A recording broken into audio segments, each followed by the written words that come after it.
All right. I don't know how well this is gonna work out, but trying to get into a position. So hi, my name is Katarina, and well, as you can see, I got bondo. This is Katarina's garage, and unfortunately, I've got to get rid of all of this bondo here. There's actually some bondo on the door here too, a little bit, but I think I want to replace this door anyways. It's not in the best of shape. Like, it's okay, but it's starting to rust on the bottom and stuff like that, and I want to get a new door for it anyways. But anyways, let's see, can I? There we go. That should be better. So yeah, anyways, I am going to be kind of hammering away, and you can see I've already done a little bit here. Like, it's not horrible, to be honest, with the rust or anything like that. It's perfectly fine. Because if we take a look here, sorry. If we take a look, you can see it's really not bad. Like, I'm not able to push through this at all. So this will just be able to be ground down and coated, right? So, it should be fairly simple. And, yeah, that's just one step. And now, unfortunately, you can tell it's all wet out here. You know, nice wetness down there. And that is because it keeps raining / snowing on and off all day. You can see some on the car and everything. So yeah, I am just, for now, I'm just seeing if I can get this to work out properly. Tilt that down a little. There we go. And just like that. Apologies, I've never done it at this angle before, so yeah, and all I'm doing is just, it's better if you have a chisel, but I don't have one at the moment. So I've got a hammer and a flathead screwdriver, and I am just doing this, right? Now the one thing is, I'm not worried about damaging the metal, because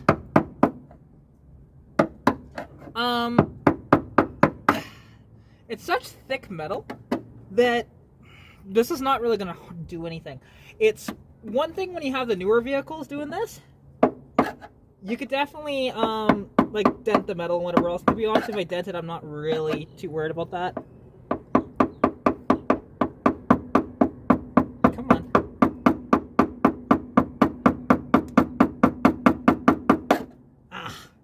Like, and I tried this a little bit earlier, obviously, and it started to snow on me, so that was fun. Within about 5 minutes. There we go. Like, I should just take the grinder to this and just go to town, but, you know, if you don't have a grinder, though,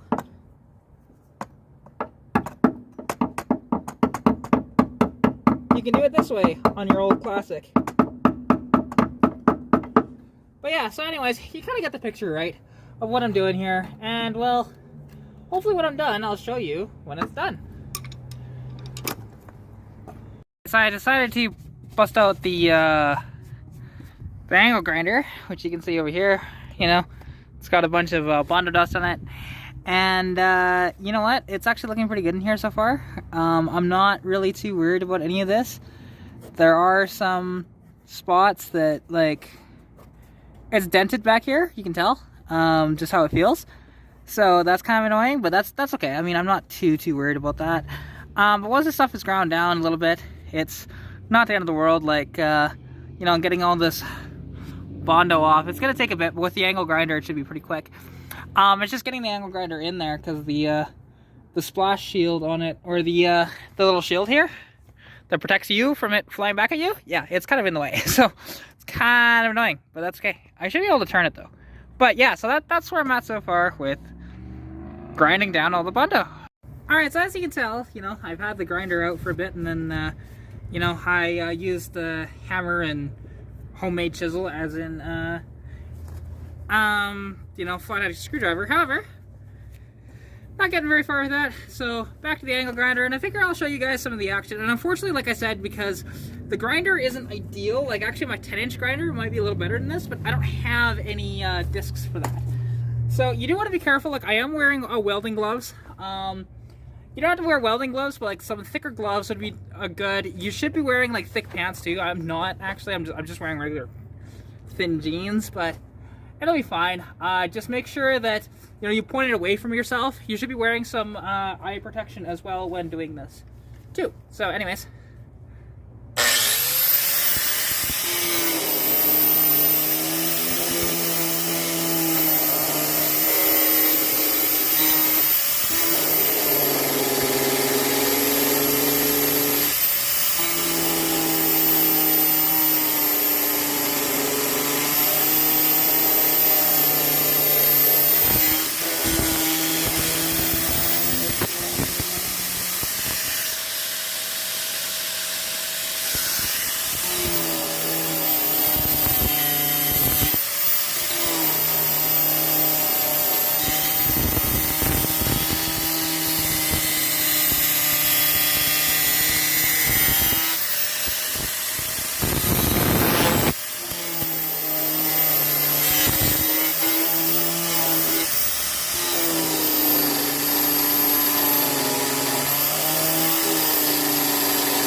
I'm using this just to get the big stuff out of the way, and then as you can tell, it's getting pretty close.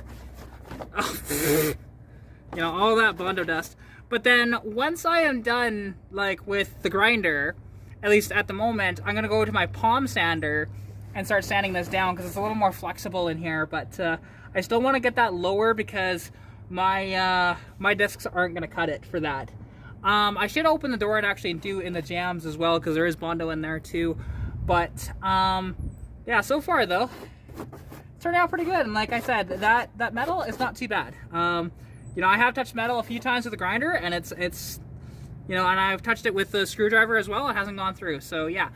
Anyways, you'll see the progress as it goes along.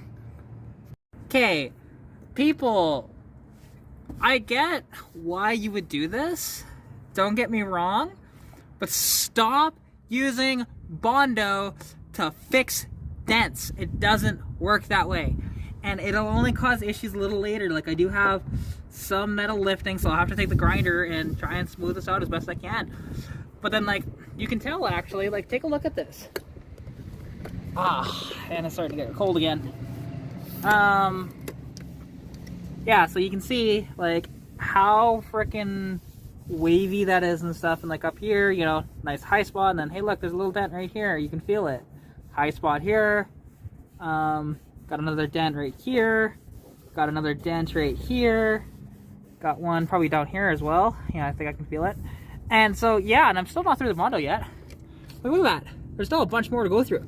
So it's just freaking bodywork people, and to be honest, professionals don't do this. This is amateur ass crap. Like, I am by no means a professional body person.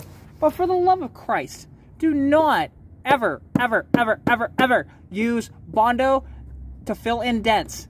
Because it's just so frustrating, and it can cause issues, like I said, with the metal sort of lifting in a couple of spots here. So I'm going to have to take the grinder and go to town on that, get that all nice and smooth in there. And then as well, afterwards, I'm going to have to take my slide hammer and pull these out, because I do have a slide hammer. I just do not have a spot welder for it. So, but I think I know a friend that does have one, so maybe I can borrow it when I'm in Edmonton. Just so freaking frustrating.